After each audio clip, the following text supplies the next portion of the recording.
Bienvenidos. Nuestra ponencia se llama Por una evaluación congruente en la universidad en tiempo de pandemia. Jorge Joel Reyes Méndez, Laurie Harrison y Viridiana Jiménez Tapia. La investigación sobre la coherencia y articulación entre la enseñanza y el aprendizaje y la evaluación se ha convertido gradualmente en un interés central de la evaluación educativa. El trabajo de BICS permitió comprender mejor estos objetivos y desarrollar el concepto de alineación, que algunos investigadores han definido como curricular o pedagógica, cuando caracteriza una enorme coherencia entre metas de aprendizaje, instrucción planificada y realizada y prácticas de evaluación en el aula. El concepto de alineación constructiva de BICS ha influido sobre todo en la pedagogía universitaria, donde se habla con mayor frecuencia de alineación pedagógica. LeBrun posteriormente extendió este principio de coherencia o consistencia a las herramientas tecnológicas tales como los recursos, materiales y red en un enfoque sistémico. Al modelar y hacer transparentes los vínculos entre los diferentes componentes de la enseñanza, la alineación apunta a promover el éxito de los estudiantes. Sin embargo, y en la práctica, las acciones pueden revelar una falta de coherencia, en particular en términos de contenido y los recursos a ser utilizados por el alumno, lo cual conduce a desigualdades a menudo sustanciales. Sin duda, este riesgo se ve incrementado cuando se trata de transformar rápidamente los métodos de enseñanza y evaluación implementados de manera presencial al ser llevados a un entorno virtual, como en el caso de la actual situación de pandemia. Como han demostrado algunos autores, también el tipo de evaluación cuando se vuelve remota corre el riesgo de cambiar las tareas propuestas y las habilidades cognitivas esperadas. Reemplazar los exámenes elaborados a partir de preguntas de respuesta cerrada para la valoración o aplicación de conocimientos o de los procedimientos aprendidos por la elaboración de un trabajo escrito o un proyecto individual o colectivo que requiere la identificación y uso de recursos, constituye una forma de tarea más compleja y es muy probable que provoque una desalineación si el contenido de la enseñanza no se ha adaptado. Ya de por sí era una situación brumosa desde el inicio. La situación anterior a la crisis, la ahora llamada situación normal, a menudo ya estaba lejos de ofrecer un panorama coherente desde el punto de vista del alineamiento. En los inicios de los años 2000, los diversos informes e investigaciones sobre las prácticas de evaluación de los profesores de educación superior subrayaron las lagunas frecuentes entre los objetivos de la enseñanza universitaria, la enseñanza a profundidad de conocimientos y habilidades disciplinares y transversales, tales como el razonamiento, rigor, autonomía, pensamiento crítico, etc., y las situaciones de enseñanza y evaluación implementadas. Por ejemplo, apuntar al desarrollo de una mente crítica, organizar una enseñanza formal y evaluar los conocimientos por escrito o mediante pruebas de opción múltiple representa una de las formas de desalineación común, especialmente durante los primeros años de la educación superior. Esta observación tiene su origen en razones sistémicas, bien conocidas como la falta de formación pedagógica del profesorado universitario, la masificación en número y perfiles de estudiantes, lo que condiciona determinadas tendencias pedagógicas o evaluativas por parte de los docentes, que propician el surgimiento de la noción de competencia que hace que las cuestiones de planificación sean menos visibles.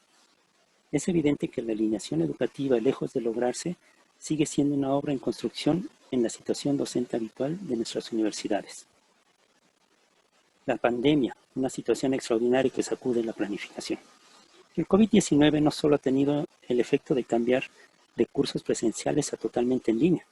En todas partes, en los diferentes grados, la promulgación urgente de la continuidad educativa se impuso de inmediato como si la situación simplemente no fuera sorprendente y fuera evidente que lo digital fuera a permitir hacer como que no pasaba nada, que la enseñanza, el aprendizaje y la evaluación continuarían de acuerdo con las modalidades técnicas adoptadas.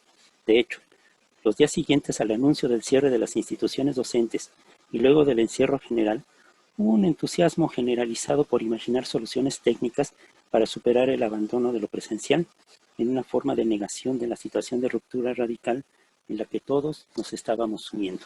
En México, desde los meses de marzo y abril, tanto la Universidad Nacional como las demás universidades públicas agrupadas en lo que conocemos como ANUYES, así como las privadas, anunciaron diferentes estrategias y planes para dar continuidad a las clases iniciadas desde el principio del año.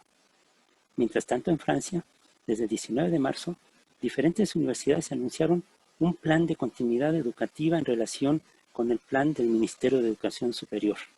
Sin embargo, en nuestra opinión, uno de los factores que ha sido ampliamente subestimado es la falta de planificación. El año académico está estructurado por los profesores y por los alumnos.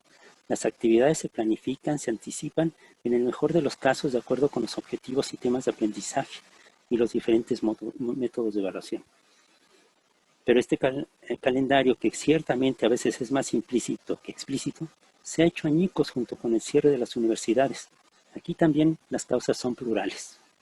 La transición de lo presencial a la modalidad a distancia requiere una reacción rápida, pero a veces un poco demorada entre los profesores. Tuvieron que literalmente reinventarse, ponerse en funcionamiento, a veces descubriendo nuevas herramientas que permitieron este cambio. En el mejor de los casos pudieron beneficiarse de poderosas herramientas institucionales y asesores educativos efectivos, pero a veces fue más bien mediante el ingenio lo que les permitió salir a flote. Como resultado, a menudo el profesor no ha cubierto una o varias semanas de clases, y si este fuera el caso, otros elementos interrumpieron también la planificación. Algunas pasantías no pudieron llevarse a cabo. La recopilación de datos para las investigaciones se detuvo prematuramente, se interrumpió el trabajo de fin de estudios y el trabajo práctico quedó en el camino. Esto tiene dos consecuencias. Uno, es posible que se hayan realizado adaptaciones con respecto al material enseñado. Probablemente no se dio todo el contenido planeado, al menos en las condiciones inicialmente planteadas. Dos, los métodos de enseñanza han tenido que adaptarse, tal vez modificarse mediante el aprendizaje a distancia.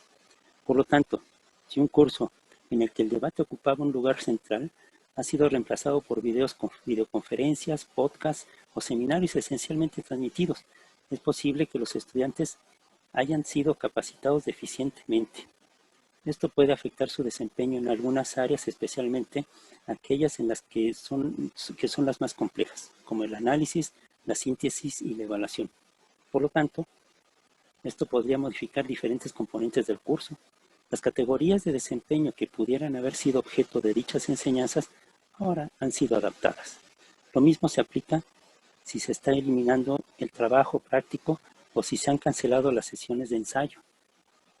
En estas condiciones parece absolutamente necesario reconstruir y reajustar el alineamiento pedagógico teniendo en cuenta este contexto de emergencia vinculado a la pandemia.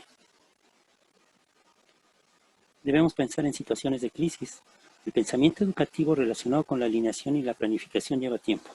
Tiempo para reflexionar, tiempo para sentar cabeza y tomar las decisiones concretas. La observación general, cuando observamos a nuestros colegas, es que carecen de la perspectiva necesaria. La actividad educativa está lejos de ser la única afectada por el confinamiento. También han sido aquejadas la investigación, el mantenimiento de los laboratorios y experimentos en curso. Organización y apoyo de empleados y colaboradores remotos. Aspectos de gestión, además de las limitaciones de la organización social y familiar. Ya estamos viendo que no es posible en este contexto ser lúcido en nuestras elecciones de planificación educativa. Entonces no es raro que los estudiantes hayan recibido una serie de seminarios y podcasts tardíos o que incluso todavía los estén esperando. En el momento de escribir este artículo carecemos de información clara sobre cómo se desarrollará el final del periodo o el inicio del siguiente. Dicho de otra manera, nos parece que la mayoría de los profesores hemos retrocedido a la etapa de supervivencia, según Fuller. Nuestras preocupaciones son sobre todo pragmáticas. Nos preguntamos, ¿cómo se las arreglan los demás? Las herramientas que van a utilizar, las formas de brindar la información estrictamente necesaria a los estudiantes, y esto apenas representa la parte principal de nuestras preocupaciones. Por lo tanto, con raras excepciones, no estamos muy inclinados a considerar las nuevas posibilidades didácticas que nos ofrecen las herramientas digitales. Y por si esto fuera poco, tenemos poca capacidad y disposición para apoyar el aprendizaje de los estudiantes con verdadera empatía. Este comportamiento también se puede encontrar en profesores que ya dedicaban mucha energía a su labor antes de la pandemia. Una situación extraordinaria que repercute obviamente en las evaluaciones. En este contexto particular de relativa desorganización pedagógica, los profesores que todavía están preocupados por la enseñanza deben al mismo tiempo pensar en evaluaciones que sin duda no podrán organizarse de forma habitual. Son posibles tres escenarios. Los maestros no tienen ninguna razón para cambiar su evaluación. Este es el caso, por ejemplo, si han evaluado a sus alumnos a lo largo del año y tenían previsto evaluarlos en base a un trabajo integrador a preparar en casa. Si las actividades docentes no han sufrido demasiado por las condiciones inéditas en las que vivimos, o si se ha visto el material necesario con el nivel de profundidad adecuado. Estos profesores son privilegiados porque no van a tener que hacer grandes cambios. Número 2. Los profesores trasladarán las modalidades presenciales a modalidad a distancia, sin más preguntas. Por ejemplo, la organización de un examen de tipo de opción múltiple presencial al final del año se organizará en forma de uno de opción múltiple a remoto. El oral presencial será sustituido por un oral a distancia. Estos profesores se enfrentarán al riesgo de fraude. Aunque existen herramientas de supervisión, no son menos estresantes para estudiantes y profesores. La transposición pura y simple de las modalidades de examen a distancia está lejos de resolverse. Probablemente será necesario equilibrar la evaluación entre benevolencia y control, lo que no será una elección fácil de hacer. Y sea cual sea este equilibrio, la fiabilidad de la calificación puede verse afectada. Entre la ansiedad de los estudiantes por las herramientas de control inusuales y el deseo de los docentes de preservar la integridad de su examen, la ecuación puede no tener solución fácil. 3. Para preservar la integridad de la calificación, los maestros ofrecerán a los estudiantes tareas mucho más complejas de lo habitual, en forma de asignaciones y evaluaciones. Estas tareas complejas que involucran razonamiento o juicio personal tienen efectivamente un riesgo menor, aunque no completamente excluido de fraude. Y las herramientas habituales de detección de plagio podrían ser suficientes en este caso. Este enfoque puede resultar tentador, pero en el presente contexto en el que la enseñanza a veces ha sufrido un fenómeno de empobrecimiento, esta elección podría resultar en una fuente de desalineación pedagógica muy compleja.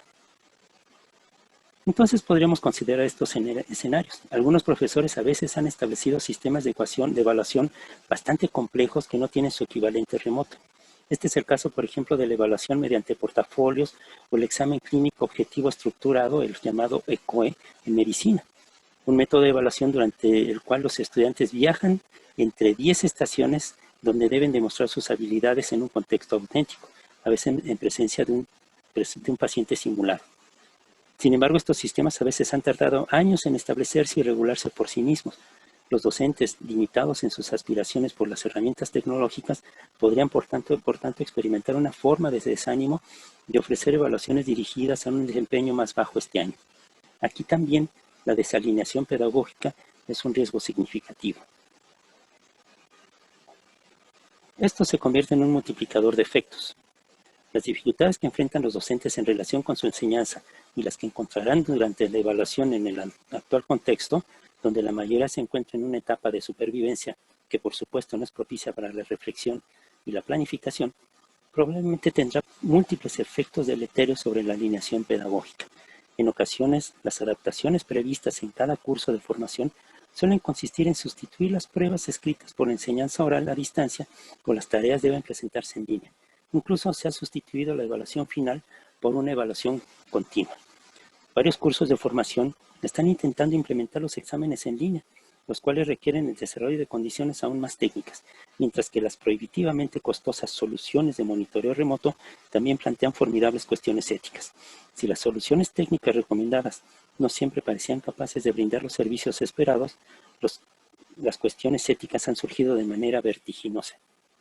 ¿Qué pasa con la igualdad de condiciones entre los estudiantes? ¿Se ha tenido en cuenta o no a los contenidos que no han sido objeto de enseñanza presencial? En determinados casos se solicita no realizar la evaluación sobre el contenido que no se brinda, los contenidos que no se brindaron presencialmente, a menos que el sistema haya podido verificar que todos los alumnos pudieron conectarse y tener acceso a las clases o ayudas ofrecidas, así como a las alternativas para los alumnos que no pudieron hacerlo, pero en muchos casos esto parece más ambiguo. Con respecto a los mandamientos judiciales, estos parecen contradictorios. Es comprensible que el requerimiento inicial de continuidad pedagógica, como si no hubiera pasado nada, chocara rápidamente con otros requerimientos contradictorios. Ante las observaciones provenientes de profesores y estudiantes que no reflejan la continuidad esperada, la idea de evaluaciones adaptables, benévolas y ligeras fue ganando terreno. La persistencia de esta organización poco a poco, la elección de mantener o no el horario previsto, estuvo acompañada de diversas adaptaciones permitidas en este contexto de emergencia por las distintas indicaciones gubernamentales. En algunos casos, la idea de fuerza mayor ha permitido a los profesores modificar sus planes de estudio y sus compromisos docentes. En otros, las directivas han decidido no contabilizar los fracasos y las ausencias de los exámenes del periodo de primavera, y los plazos de estudio también se ampliaron cuando fue necesario. ¿Qué ha sucedido con los estudiantes? Esta desalineación o desajuste se refiere no solo a la relación entre los objetivos de aprendizaje, los métodos de enseñanza y los métodos de evaluación. Se refiere también a las discrepancias entre las perspectivas de los docentes y los estudiantes. Solo una pequeña parte de los estudiantes se encuentra en concordancia con las expectativas de un aprendizaje profundo y autónomo. La mayoría de ellos desarrollan una relación más o menos minimalista con el conocimiento utilitario y estratégico, y algunos de ellos se estancan. Estas perspectivas de aprendizaje no son independientes de los planes de estudio y los métodos de evaluación, ni de las situaciones psicosociales de los estudiantes. Por el contrario, son el resultado de una alquimia sutil entre las diferentes dimensiones colectivas e individuales. Son precisamente estas situaciones específicas las que quedan solapadas en una aproximación teórica a la alineación curricular. El aprendizaje no surge de una correspondencia perfecta entre los objetivos y las lecciones y las evaluaciones. Es el producto de un compromiso con las capacidades individuales y situaciones sociales en interacción. Es para la adaptación de todo el proceso a las situaciones de los estudiantes que la evaluación de apoyo al aprendizaje tiene sentido. ¿Cuáles son exactamente estas situaciones particulares? Una exacerbación desmedida de las desigualdades sociales y de aprendizaje. Tan pronto como se anunció el confinamiento, los estudiantes pudientes saturaron trenes, aviones y carreteras para desplazarse a las opulentas casas de sus padres, o se confinaron en grupos a segundas residencias, mientras que otros enfrentaron la situación en condiciones socioeconómicas y psicológicas de privación radical. En los países europeos y norteamericanos, por ejemplo, se calcula que entre un 30 y un 40% de los estudiantes siguen hospedados en las residencias de estudiantes, en situación de mayor precariedad para muchos por la pérdida de sus puestos de trabajo. En un intento por indagar sobre esta y otras cuestiones, algunas universidades han tratado de realizar encuestas entre sus estudiantes, pero algunos se encuentran con dificultades para obtener respuesta. A nivel psicosocial, la investigación periodística realizada por Serouli y Sosula, titulada Coronavirus, los confinados en Cruz, que son los Centros Regionales de Estudios Escolares y Universitarios, que se publicó en marzo del 2020, nos da una idea de la soledad y angustia de los estudiantes confinados en unos opresivos 18 metros cuadrados.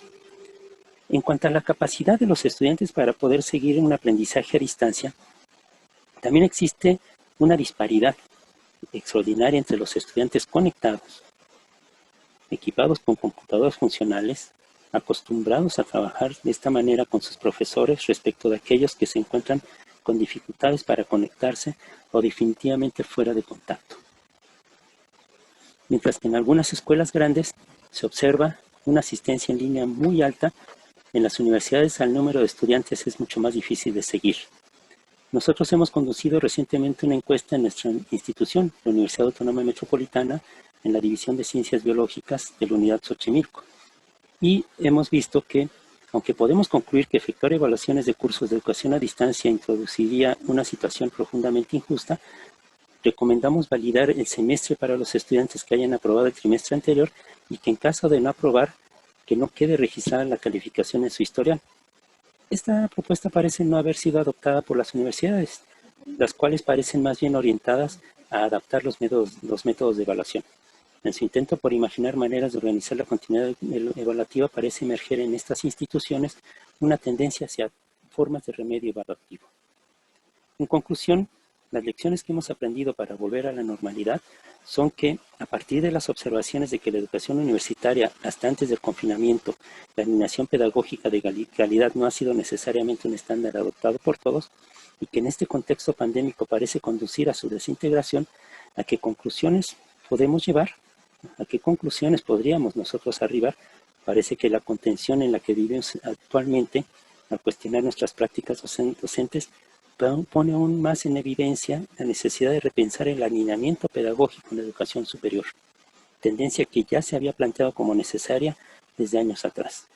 Los efectos de las transformaciones realizadas, en particular utilizando herramientas tecnológicas, son a veces difíciles de estimar y no siempre deseadas. Para los profesores universitarios que no han recibido formación docente o no han pensado en su práctica, ya hay mucho en juego en situaciones normales. Algunos autores subrayan el desafío de modificar las prácticas de evaluación que forman parte del paradigma de medición para que estos sean más coherentes con los contenidos educativos orientados a desarrollar habilidades y métodos de trabajo más interactivo e incluso colaborativo. Por lo tanto, esta cuestión pasa a primer plano en un periodo de transformación forzada. No obstante, la urgencia educativa puede ser un vector de innovación, utilizando las tecnologías de la información y la comunicación, en particular para fortalecer la actividad de los estudiantes, acentuar su sentimiento de control y competencia. También es necesario repensar el concepto mismo de alineación. Pasquini subraya que la aceptación habitual de la alineación pedagógica no refleja completamente la complejidad de las prácticas reales. Cuando los profesores desarrollan sus enfoques de evaluación sumativa, el currículo es para ellos un punto de referencia entre muchos otros que incluyen en su juicio profesional. En otras referencias como elecciones colegiales, valores personales o estrategias educativas pueden estar en tensión o incluso contradecir las referencias oficiales. La adopción de este concepto de alineación conduce a la idea de congruencia o concordancia. En efecto, la situación extraordinaria en la que estamos inmersos lleva aún más a considerar la congruencia entre los objetivos de aprendizaje, la enseñanza y la evaluación en los contextos de la educación superior. De hecho, fue más bien un enfoque individual y coordinado el que prevaleció en condiciones degradadas.